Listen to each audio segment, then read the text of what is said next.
মোহাম্মদ ইউনূস কি নির্বাচন করে চলে যেতে পারবে? অবস্থা দৃষ্টে মনে হচ্ছে যে না, পারবে না। সাংবাদিক সহ বেসরকারি সবার সচিবালয়ে প্রবেশ পাশ বাতিল। দর্শক বন্ধুরা, সময় টিভি হাসনাত আব্দুল্লাহ নামে আন্তর্জাতিক আপনার একটি মামলা করে, সেটি হচ্ছে আপনার মানহানি মামলা।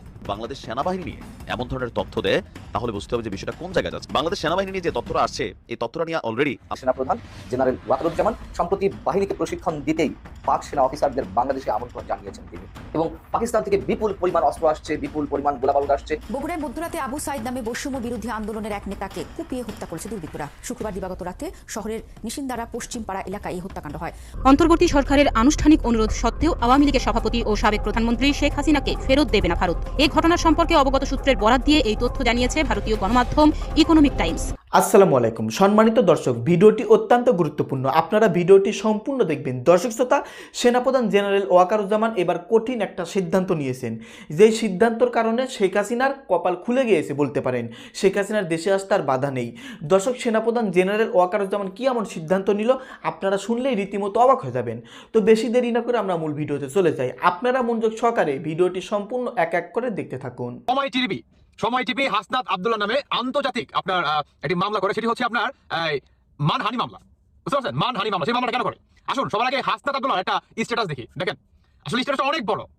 যখন নাকি আন্তর্জাতিক আপনার মানহানি মামলা করে হাসনাত আব্দুল্লাহ নামে, ঠিক তখন হাসনাত আব্দুল্লাহ বলতেছে যে এটা আমার নামে ষড়যন্ত্র, এবং আমি এটার জন্য খুবই লজ্জিত, এবং আমি এটার জন্য সরি বলতেছি, আমার এই কাজটা করা ঠিক হয়নি। তো হঠাৎ করে হাসনাত আব্দুল্লাহ কেন ক্ষমা চাইলেন সময় টেলিভিশনের কাছে, এবং সময় টেলিভিশনই কিংবা হাসনাত আব্দুল্লাহ নামে কেন মানহানির আন্তর্জাতিক মামলা করলেন, সেটি হচ্ছে আপনার সময় টেলিভিশনের 10 জন কর্মকর্তাকে আপনার যাতে বহিষ্কার করে দেয় সেরকম একটা লেটার দেয়, কিংবা সার্জিস আর হচ্ছে হাসনাতকে কিন্তু ধমকি দিয়ে আসে, মানে একটা লিস্ট মনে করেন ধরাই দিয়ে আসে যে এই 10 জনকে কি চাকরি থেকে বহিষ্কার করতে হবে। যখন নাকি এই ধরনের হুমকি কিংবা আদার্স অনেক কিছু দেয়, তখন নাকি আন্তর্জাতিক ভাবে যাদের নামে আপনার মানহানি মামলা, কারণ আমাদের বাংলাদেশে তো তাদের বিরুদ্ধে আপনি যদি একটা জিটিও করাতে চান, আপনার জিটি নিবে না, প্রত্যাহার করে দিবে, উল্টা আপনারা কি মনে করেন জেল হাজতে মনে করেন ভরে দেওয়া হবে, একদম স্মুথ ভাবে আপনাকে ভরে দেওয়া হবে। কিন্তু হঠাৎ হাসনাত আব্দুল্লাহ আজকের ঘটনা, আজকে কেন তিনি সরি বললেন? এক সরিতে কি সবকিছু হয়ে যাবে? ক্ষমতা কি চিরস্থায়ী? আমি বলতে চাই হাসনাত আব্দুল্লাহ, আপনি যে বর্তমান সময় টেলিভিশনকে, উমুক টেলিভিশনকে লিস্ট ধরাই দেন যে, এবং আঙ্গুল এভাবে উঠিয়ে উঠিয়ে উঠিয়ে মনে করেন হুমকি দেন, আপনি কোন জনগণের ম্যান্ডেটের মাধ্যমে আসছেন? আপনি কে? আমাদের বাংলাদেশের সংবিধানে কি আছে? আছে? নাই তো। তাহলে আপনাদের প্রত্যেকটার বিচার হবে, প্রত্যেকটা। যেই নাকি আপনার নামে আন্তর্জাতিক ভাবে সময় টিভি মানহানি মামলা করে, সেই আপনি গিরগিটির মতো হাত পাও ধরা শুরু হয়ে গেছে না আপনার? কেন এর আগে তো আপনি সরি বলেন নাই, এর আগে তো আপনি দেখেন নাই, এখন কেন সরি বললেন আপনি? এখন কেন সরি বললেন? যে নাকি আপনার নামে মানে এই ধরনের একটা একদম মানে কি বলে একদম বাপের জায়গায় যা বিচার দিছে, তখন তুমি আইসা মনে করো গর্ত থেকে বাইরে হয়ে সরি বলতেছো না? হাসনাত আব্দুল্লাহ, আগে তো সরি বলো নাই। কি গলার পানি শুকাই গেল অল্পতেই? আরো তো সামনে দিন পড়ে গেছে। জুলাই মাসে, আগস্ট মাসে যে পরিমাণ গণহত্যা করছে, এবং মেট্রো রেলটাকে তোমরা যেভাবে পুরায়া আওয়ামী লীগের নাম দিছো, প্রত্যেকটার বিচার হবে, প্রত্যেকটার। চিন্তা করো না বেশি, প্রত্যেকের বিচার হবে, হতেই হবে, হতেই হবে। এখন আমি দেখতেছি এই হাসনাত আব্দুল্লাহ এবং সার্জিসের বেশ কিছু আসলে কি বলে এই বিষয়টা নিয়ে আপনার দালালি করতেছে। দালালিটা হচ্ছে যে ভুল মানুষ মাত্রই হতে পারে, এগুলো তো কোনো বিষয় না, এরকম টুকটাক ভুল হতেই পারে, কারণ যেহেতু তারা বর্তমান দেশটা পরিচালনা করতেছে, সো এই ধরনের ভুল ক্ষমার দৃষ্টিতে দেখাটাই সুন্দর। তো আমি বলতে চাই যে যারা নাকি ভাই এই ধরনের কথা বলেন যে ভুল তো মানুষ মাত্রই করে, তারা দেশ চালাইতেছে, এই ধরনের টুকটাক ভুল হতেই পারে। দেখেন একটা কথা বলি, একটা আছে ভুল, আর একটা হচ্ছে মনে করেন আপনি জানেন কি রাজতন্ত্র। তারা হচ্ছে জনগণের তাদের উপরে পা রেখে তারা রাজতন্ত্র করতে চায়।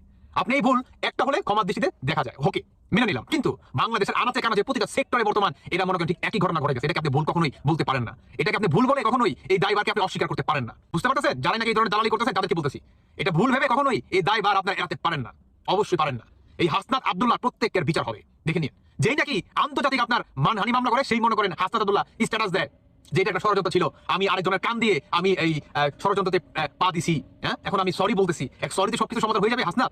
তাহলে আমাকে তো বলতে হয়, এখন যদি শেখ হাসিনা বলে যে আমি সরি, আমি তখন আমার বোঝা উচিত ছিল যে তোমাদের কুঠা নিয়ে, তো তার জন্য আমি সরি, সো সবকিছু কি সমাধান হয়ে যাবে হাসনাত আব্দুল্লাহ? তাকে কি বাংলাদেশের প্রধানমন্ত্রী করে বা তার আগের সম্মানটাকে ফিরে দিতে পারবা হাসনাত আব্দুল্লাহ? আমার প্রশ্ন, যে আপনি সরি বললেন, আপনার সরি উদাহরণস্বরূপ বলতেছি, আপনি তো সরি বললেন, তাহলে এখন শেখ হাসিনা সরি বলুক, তাহলে আপনি তার ক্ষমতাটা বা তার স্থানটা যেখানে ছিল সেখানে আপনি নিয়ে দেন, পারবেন? তার যে সম্মান হানি হয়েছে সেটা ফিরে দিতে পারবেন? পারবেন না। আওয়ামী লীগের যে সমস্ত নেতাকর্মীকে আপনারা বর্তমান গণহত্যা চালাচ্ছেন, এদেরকে বা এদের জীবনকে ফিরে দিতে পারবেন? যে সমস্ত পুলিশ অফিসারকে আপনারা মেরেছেন, মেট্রো রেলকে আপনারা পুড়িয়েছেন, সরি বললে কি সবকিছু আগের মতো সমাধান হয়ে যাবে? হাসনাত আব্দুল্লাহ বলতে চাই আপনাকে, হয়ে যাবে? হবে না। সো এক সরি বললে সবকিছু সমাধান হয়ে যায় না হাসনাত আব্দুল্লাহ। আপনি বা আপনারা যে বা যারা এই সমস্ত ঘটনা ঘটাচ্ছেন বাংলাদেশে আনাচে কানাচে, কয়জনই বা আন্তর্জাতিক মাধ্যমে মানহানি কিংবা এই ধরনের একটা পদক্ষেপ নিতে পারে? কয়জনই পারে? অনেকেই গুমরে অন্ধকার রোমে যে কান্না করতেছে আপনাদের অত্যাচারে, কিন্তু প্রকাশ্যে আসতে পারতেছে না, কিংবা প্রকাশ্যে কোনো মিডিয়া তাকে তুলিয়ে ধরতেছে না, কারণ সমস্ত মিডিয়া এদের গোলাম হয়ে গেছে, গোলাম। বগুড়ায় মধ্যরাতে আবু সাইদ নামে বৈষম্য বিরোধী আন্দোলনের এক নেতাকে কুপিয়ে হত্যা করেছে দুর্বৃত্তরা। শুক্রবার দিবাগত রাতে শহরের নিশিন্দারা পশ্চিম পাড়া এলাকায় এই হত্যাকাণ্ড হয়। বগুড়ার বৈষম্য বিরোধী আন্দোলনের সমন্বয়ক সাকিব খান সাইদের হত্যায় তীব্র ক্ষোভ জানিয়ে দ্রুত এর তদন্ত বিচার দাবি করেছেন। তিনি আরো জানান, সাইদ আন্দোলনের সময় একটি হত্যা চেষ্টা মামলার বাদী ছিলেন। এস এম আবু সাইদের তথ্য ছবিতে প্রতিবেদন। স্বামীকে হারিয়ে ছোট সন্তানকে কোলে নিয়ে আহাজারি করে যাচ্ছেন বৈষম্য বিরোধী নেতা সাইদের স্ত্রী লাজিনা বেগম।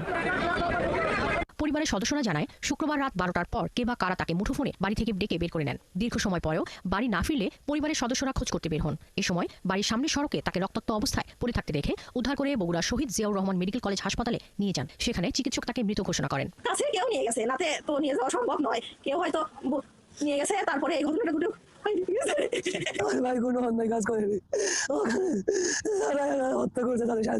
আমরা যদি সুষ্ঠু বিচার তদন্ত না পাই, এই ঘটনা পুনরাবৃত্তি ঘটবে। আমাদের পাড়ার ছেলে হিসেবে ওর ওই রকম পর্যায়ে কারোর সাথে দ্বন্দ্ব আমরা কখনো দেখি নাই। পুলিশ জানায়, হত্যাকাণ্ডের সম্ভাব্য সব কারণ সামনে রেখে তদন্ত শুরু হয়েছে। দ্রুতই জড়িতদের শনাক্ত করে আইনের আওতায় আনা হবে। আমরা সচেষ্ট আছি, মানে একটি টিম পোশাকে এবং সিভিলে কাজ করছে। আশা করছি খুব দ্রুততম সময়ের মধ্যে আমরা এই হত্যাকাণ্ডের রহস্য উদ্ঘাটন করব। এদিকে বগুড়ার বৈষম্য বিরোধী আন্দোলনের সমন্বয়ক সাকিব খান জানান, আন্দোলন চলাকালে শিবগঞ্জের একটি হত্যা চেষ্টা মামলায় বাদী ছিলেন সাইদ। এছাড়া আন্দোলনের পুরো সময়টাই শিক্ষার্থীদের সঙ্গে রাস্তায় ছিলেন। তার হত্যাকারীদের কঠোর জবাব দেওয়া হবে। অন্তর্বর্তী সরকারের আনুষ্ঠানিক অনুরোধ সত্ত্বেও আওয়ামী লীগের সভাপতি ও সাবেক প্রধানমন্ত্রী শেখ হাসিনাকে ফেরত দেবে না ভারত। এই ঘটনা সম্পর্কে অবগত সূত্রের বরাত দিয়ে এই তথ্য জানিয়েছে ভারতীয় গণমাধ্যম ইকোনমিক টাইমস। সংবাদ মাধ্যমটি জানায়, ভারত তার ঘনিষ্ঠ মিত্র শেখ হাসিনাকে বিসর্জন দেবে না। ভূ রাজনৈতিক কারণ বিবেচনায় তারা শেখ হাসিনাকে ফেরত দেবে না। ভারত মনে করে এই প্রত্যর্পণে রাজি হলে প্রতিবেশী মিত্রদের কাছে ভুল বার্তা পৌঁছাবে। উচ্চ পর্যায়ের সূত্রের বরাত দিয়ে পত্রিকাটি বলেছে, বাংলাদেশের বর্তমান ডক্টর মোহাম্মদ ইউনূস সরকারের চাপ থাকা সত্ত্বেও এ বিষয়ে দ্রুত কোনো সিদ্ধান্ত নেবে না ভারত। অনুরোধটি তারা সতর্কতার সঙ্গে পর্যালোচনা করবে এবং এতে কয়েক মাস সময় লেগে যেতে পারে। প্রতিবেদনে উল্লেখ করা হয়েছে, শেখ হাসিনা ভারতের স্বার্থ রক্ষা করেছেন, উগ্রপন্থীদের বিরুদ্ধে ব্যবস্থা নিয়েছেন এবং ভারতের সঙ্গে উপ আঞ্চলিক সহযোগিতা বাড়িয়েছেন। এই বিবেচনায় পর্যালোচনায় সময় নেবেন তারা। তাছাড়া ভারত বাংলাদেশ প্রত্যর্পণ চুক্তি অনুযায়ী রাজনৈতিক ধরনের অনুরোধগুলো কার্যকর করার সুযোগও নেই। সূত্রগুলো মনে করে, বর্তমান পরিস্থিতিতে যদি শেখ হাসিনা বাংলাদেশে ফেরেন, তাহলে তার জন্য একটি অনিশ্চিত ও ঝুঁকিপূর্ণ পরিস্থিতি তৈরি হতে পারে, যার কারণে রাজনৈতিক বিশ্লেষকদের মতে ইস্যুটি জটিল এবং সময় সাপেক্ষ বলে বিবেচিত হচ্ছে। ভারত দাবি করছে, দেশটির অতিথি গ্রহণের ক্ষেত্রে একটি দীর্ঘ ঐতিহ্য রয়েছে, যার মধ্যে তিব্বতী বৌদ্ধদের আধ্যাত্মিক নেতা দালাই লামাও অন্তর্ভুক্ত। তাছাড়া ভারতে শেখ হাসিনার নির্বাসন এটি প্রথমবার নয়। 1975 সালে তার পিতা হত্যার পর তিনি এখানে নির্বাসিত ছিলেন। রাজনৈতিক পর্যবেক্ষকরা বলছেন, পুনরায় রাজনৈতিক কর্মকাণ্ডে ফেরার চেষ্টায় থাকা আওয়ামী লীগের মনোবল বাড়াবে ভারতে শেখ হাসিনার উপস্থিতি। ভারতের বহুল প্রচারিত গণমাধ্যম আনন্দবাজার একটি ভয়ঙ্কর প্রতিবেদন করেছে এবং আমাদের প্রতিরক্ষা মন্ত্রণালয়ের জনসংযোগ পরিদপ্তর আইএসপিআর থেকে এটিকে নিয়ে অবশ্যই প্রতিবাদও দেওয়া হয়েছে। তবে এই যে ভয়ঙ্কর প্রতিবেদনটি করা হয়েছে, সেটি নিয়ে মানুষের মনে এক ধরনের বিভ্রান্তিও সৃষ্টি হতে পারে এবং এই বিভ্রান্তি সৃষ্টির পেছনে অবশ্যই সরকারের কয়েকজন উপদেষ্টা এবং সাম্প্রতিক সময়ে মৌলবাদীদের যে আস্ফলন আমরা বিভিন্ন ক্ষেত্রে দেখতে পাচ্ছি, সেগুলো কাজ করতে পারে। এটুকু আমি প্রথমে বলে রাখছি। আমরা আনন্দবাজার যে ভয়ঙ্কর প্রতিবেদনটি করেছে সেই বিষয়ে আগে একটু চুম্বক অংশ আপনাদেরকে জানিয়ে রাখি, তারপরে আইএসপিআর কি বলছে সেটাও নিশ্চয়ই আপনাদের জানাবো। এখানে বলা হচ্ছে যে কুরসিতে বসা স্টক ভারত বিরোধী মনোভাব বজায় রেখেছেন বাংলাদেশের অন্তর্বর্তী সরকারের প্রধান উপদেষ্টা মোহাম্মদ ইউনূস। এবার আরো এক কদম এগিয়ে রাওয়ালপিন্ডির সেনা সদর দপ্তরের জন্য পদ্মা পাড়ের দরজা খুলে দিলেন তিনি। সূত্রের খবর, বাংলাদেশের সেনাবাহিনীকে প্রশিক্ষণ দিতে ঢাকা, ময়মনসিংহ, খুলনা, কুমিল্লায় আসছে পাক সেনারা। ফলে প্রায় 53 বছর পর ফের রাওয়ালপিন্ডির সেনা অফিসারদের পা পড়বে পদ্মা পাড়ে। মেজর জেনারেল পদমর্যাদার পাক সেনা অফিসার বাংলাদেশের ফৌজকে প্রশিক্ষণ দেবেন বলে জানা গিয়েছে। বাংলাদেশের স্থানীয় সংবাদ মাধ্যমগুলো জানিয়েছে, আমি আবারও বলছি, এখানে বলা হচ্ছে বাংলাদেশের স্থানীয় সংবাদ মাধ্যমগুলো জানিয়েছে, আগামী বছরের ফেব্রুয়ারি থেকে 2025 ফেব্রুয়ারি থেকে ধাপে ধাপে প্রশিক্ষণ দেবে পাক সেনা। প্রথম পর্যায়ে প্রশিক্ষণ চলবে ময়মনসিংহ ক্যান্টনমেন্টে বাংলাদেশের সেনা ছাউনিতেই রয়েছে ট্রেনিং অ্যান্ড ডক্ট্রিন কমান্ডের সদর দপ্তর। আনন্দবাজার বলছে, জানা গিয়েছে প্রথম পর্যায়ে প্রশিক্ষণ শেষ হতে প্রায় 1 বছর লাগবে। বাংলাদেশ সেনাবাহিনীর 10টি কমান্ড রয়েছে। পরবর্তী পর্যায়ে প্রতিটি কমান্ডেই প্রশিক্ষণ দেবে পাক সেনা বা পাক ফৌজ। চলতি বছর নভেম্বরে বাংলাদেশের অন্তর্বর্তী সরকারকে সেনা প্রশিক্ষণের প্রস্তাব দেন পাক ফৌজের জয়েন্ট চিফ অফ স্টাফ কমিটির চেয়ারম্যান জেনারেল শাহির শামসেদ মির্জা। আর সেটিকে নাকি সাদরে গ্রহণ করেছেন আমাদের সেনাপ্রধান জেনারেল ওয়াকারুজ্জামান। বলা হচ্ছে যে রাওয়ালপিন্ডি সেই প্রস্তাব সাদরে গ্রহণ করেছেন পদ্মাপাড়ের সেনাপ্রধান জেনারেল ওয়াকারুজ্জামান। সম্প্রতি বাহিনীকে প্রশিক্ষণ দিতেই পাক সেনা অফিসারদের বাংলাদেশে আমন্ত্রণ জানিয়েছেন তিনি। এবং পাকিস্তান থেকে বিপুল পরিমাণ অস্ত্র আসছে, বিপুল পরিমাণ গোলাবারুদ আসছে। মাঝে কয়েকদিন আগে পাকিস্তান থেকে যে একটি জাহাজ এসেছিল, পাকিস্তানের সঙ্গে তো ব্যবসা বাণিজ্য শুরু হয়েছে নতুন উদ্যমে, সেটাও আমরা জানি। সেই হিসেবেই বাংলাদেশ সহ আরো বেশ কয়েকটি রাষ্ট্রে পাকিস্তান কিছু পণ্য নিয়ে আমাদের চট্টগ্রাম নোঙরে ভিড়েছিল। এটি নিয়েও তখন এক ধরনের বিভ্রান্তিকর এক ধরনের কি পুরোপুরি মিথ্যা সংবাদ প্রকাশ করেছিল, সেটি আবারও এখানে উল্লেখ করা হয়েছে। সম্মানিত দর্শক, আপনারা বিস্তারিত ভিডিওতে দেখতে পারলেন চাঞ্চল্যকর তথ্য, সেনাপ্রধান কি এমন সিদ্ধান্ত নিয়েছেন আর শেখ হাসিনার কপাল কেন ইবান খুলে গিয়েছে।